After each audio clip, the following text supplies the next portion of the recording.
Xiaomi Redmi Note 11 Pro 5G. Tara, unbox natin ito.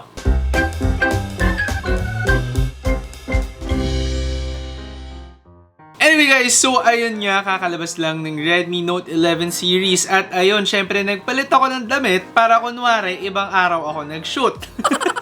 Ito ay unboxing ng Redmi Note 11 Pro 5G, yung pinaka high-end model ng kanilang Redmi Note 11 series. Anyway, ayun nga, bago tayo magsimula, kung sakaling hindi ka pa nakapag-subscribe, mag-subscribe ka na dito sa ating channel para masuportahan at makagawa pa ako ng mga ganitong videos at tuloy-tuloy pa ang review natin ng mga gadgets. Anyway, kailangan natin syempre ng time para matest yung atin pang ibang mga Redmi Note 11 phones. So for now, unbox muna natin ang gadget na to. Anyway, ayun nga, kung titingnan nyo naman yung packaging natin, very similar still sa ibang mga Redmi na gadgets or device. Anyway, ayun nga, pag tinanggal mo yung cover, still, ayun pa rin.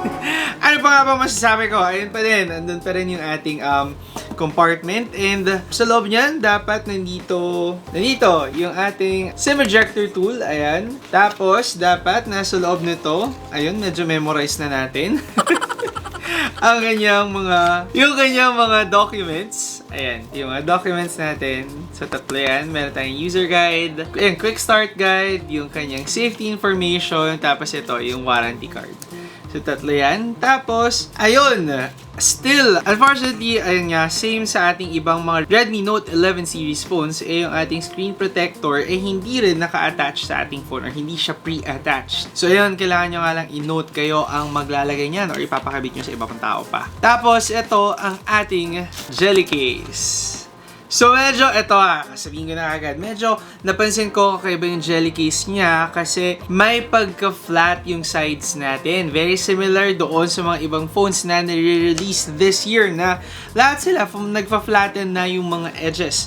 So ibig sabihin ba niyan, flat na rin ang ating Redmi Note 11 Pro 5G, ang haba ng pangalan mo. So, ito yung ating Xiaomi Redmi Note 11 5G. Of course, protected in plastic. Tapos, ayun, totoo nga na yung edges natin mas flatter na dito sa phone na to. So, kulang. Okay, medyo na-appreciate ko na kakaiba yung design. As in, kakaiba or iba talaga yung design ng kanyang Pro 5G model over doon sa ibang mga Redmi Note 11 series phones. So, of course, itabi muna natin to. Tapos, dun pa tayo sa ibang mga content ng box natin. Ito, ang kanyang USB Type-C cable. Ayan. Tapos, nakalagay dito ang kanyang charger. Ito na yung last na content ng box natin, which is ang kanyang charger na ayaw matanggal. So, ito yung kanyang 67-watt charger. So, makikita nyo, ayan, meron din siyang actually parang paper na protection. Pero kung mababasa nyo, ayan, 67 watts. So, aside pa doon, syempre, isa sa mga una ko napansin, 67 watts yung charger na included dito sa phone na to. So, unlike doon sa mga other models natin available, 33 watts lang yung charger nila. Na doon sa 33 watts, nakapag-charge agad tayo ng full battery agad yung phone natin in just 1 hour. So, ine-expect ba natin na for the Xiaomi Redmi Note 11 Pro 5G, na para sa phone na yun, mas mabilis yung ating charging speed? Syempre, iti-test natin yan for our full review. For now, tanggalin muna natin ang protective plastic ng phone na to. So, dito sa ating protective plastic, nakalagay yung kanyang specs. Meron tayong 108 megapixel pro-grade main camera. Tapos, meron tayong, ayun nga, yung 67-watt turbo charging. And then, nakalagay pa dito 120Hz Full HD Plus AMOLED dot display. So, again, one thing to note, doon sa ating screen, doon sa mga other or mga lower versions or lower models natin, 90Hz lang yung refresh rate ng display nila. So, dapat dito, mas smooth din yung display natin. And then finally, syempre nga, dahil ito ay isang 5G phone, nakakakuha tayo ng isang Snapdragon 5G processor. So, yun yung isa pa sa mga nakakatawa talaga, cherry on top doon sa ating Xiaomi Redmi Note 11 Pro 5G phone. 5G capable na yung ating phone. So, anyway, tanggalin na natin siya sa ating protective plastic. So, again, meron tayong tab dito na ipo-pull out. Tapos, papaikutin mo yan. And then, tapos, ayan na ang iyong Xiaomi Redmi Note 11 Pro. Unang masasabi, natuwa ako doon sa kanyang flat design, pero hindi sila yung pinakaunang brand na gumawa nito. Actually, yung previous phone na na-review natin, very similar yung vibe, very similar yung feel. Kung saan flat yung edges mo, flat yung back display mo, tapos matte finish siya, pero gradient yung design or gradient yung color kapag tinatamaan ng araw. So nagkakaroon ka ng ganyan parang shining, shimmering effect dun sa likod ng phone mo. So yung feel niya kapag hawak mo siya is very similar to a Vivo phone. So kung sakaling gusto niyo yung ganon, actually nagugustuhan ko yung mga Vivo phone kasi nga flat yung design nila. Para sa akin mas may grip siya kapag hawak mo siya. Tapos isa pa, sa size, mas malaki din siya ng very slight mula sa ating Xiaomi Redmi Note 11S naman. So ilagay ko lang dito yung ating dalawang Redmi Note 11 series phones para ma-compare talaga natin dito sa Xiaomi Redmi Note 11 Pro 5G na phone. Pero so far, ayun sa design nga natin, kita nga natin na flat lahat. Flat dito sa taas, flat dito sa gilid. Tapos ayun, dito sa right side natin ng kanyang fingerprint sensor. Tapos dito ang ating volume buttons. And then dito sa taas nakita yung kanyang headphone jack. And then sa baba naman, speaker grills. Tapos yung ating USB Type-C port. And then finally yung kanyang SIM card tray. So bago lahat, syempre i-set up muna natin yung phone natin. Tapos magbibigay ako ng first impression sa kanya para malaman kung ano nga ba yung okay nga sa phone na to. So yun guys, na-set up ko na yung Xiaomi Redmi Note 11 Pro. Ang haba. Sabihin ko na lang na 11 Pro 5G kasi sobrang haba talaga ng pangalan niya. Anyway guys, so na-set up ko na itong phone 11 Pro 5G. Tapos, ayun, main difference talaga ng design niya is mas flatter yung design natin all throughout. Mas flat yung back design, mas flat yung edges natin.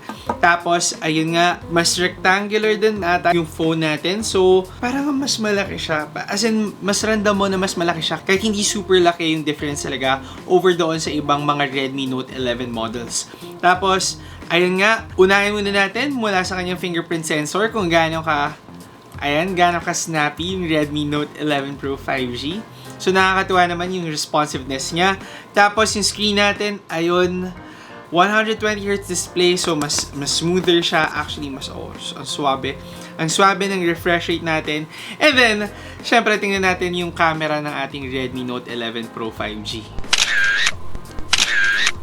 Oh. Una ko lang na napansin guys, mula dito lang sa ating pictures is parang mas less saturated yung colors natin. Parang mas bilib pa ako sa selfie camera ng ating Redmi Note 11S compared sa Redmi Note 11 Pro 5G. Tapos ayun nga, dito, ayan, sa camera natin. For now, dito sa nakikita natin, almost the same lang naman yung performance sa dalawang Redmi series phones natin. Nakaka-release lang. Pero syempre, iti-test out ko pa to para malaman kung gaano nga ba ka-okay yung camera performance niya.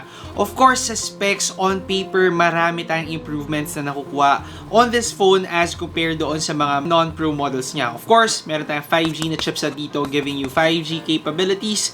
Tapos, ayun, sa camera natin, actually, yung camera is very similar to the Redmi Note 11S. So, tingnan natin. Siguro pag nag-review ako nito, i-compare ko na rin yung camera performance niya over the Redmi Note 11S. Pero so far, hindi ko talaga masabi kung masulat siya kasi ayun nga, wala pa tayong presyo sa mga phones na to. Pero masasabi ko, mas premium yung feel na ating Redmi Note 11 Pro 5G. Even without knowing na ito yung Pro version, just by looking at these phones, just by testing the phones themselves, masasabi kong mas premium yung screen natin, mas premium yung design natin dito sa ating Redmi Note 11 Pro 5G. So, ayun nga, if ever man na, ayun, naghahanap kayo ng premium looking phone na feeling ko naman still under 20,000 pesos considering na under 20,000 pesos yung mga previous Redmi series or Redmi Note series phones, masasabi kong napaka-premium ng vibe ng phone na to for its supposed or for its possible price. Syempre, ite-test out natin ang phone na to at i-benchmark natin siya. Aalamin natin kung gaano nga ba ka-okay yung ating camera,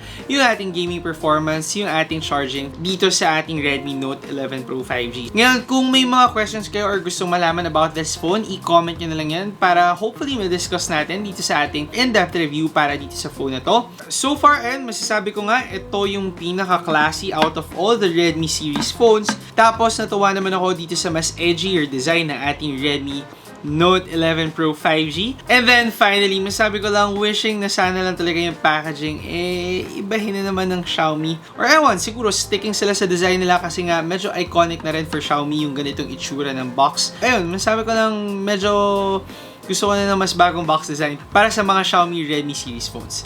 Anyway guys, yun na yung video natin for the unboxing of the Xiaomi Redmi Note 11 Pro 5G. Abangan nyo yung full review ko for this phone. And very excited kasi on paper nga, marami dapat ma-offer tong phone na to sa atin. Alamin natin kung sulit nga ba ang phone na to at ang other Redmi Note 11 series phones. Ayun, anyway, yun na yung ating unboxing video. Again, kung hindi pa kayo nakasubscribe dito sa channel, mag-subscribe na lang kayo guys. Tapos i-click nyo na rin yung ating subscribe button, i-like nyo na rin yung video para masuportahan ng channel at para magtuloy-tuloy lang yung mga unboxing at review videos natin ng mga gadgets. Ako si Alvin, ang inyong tech guy.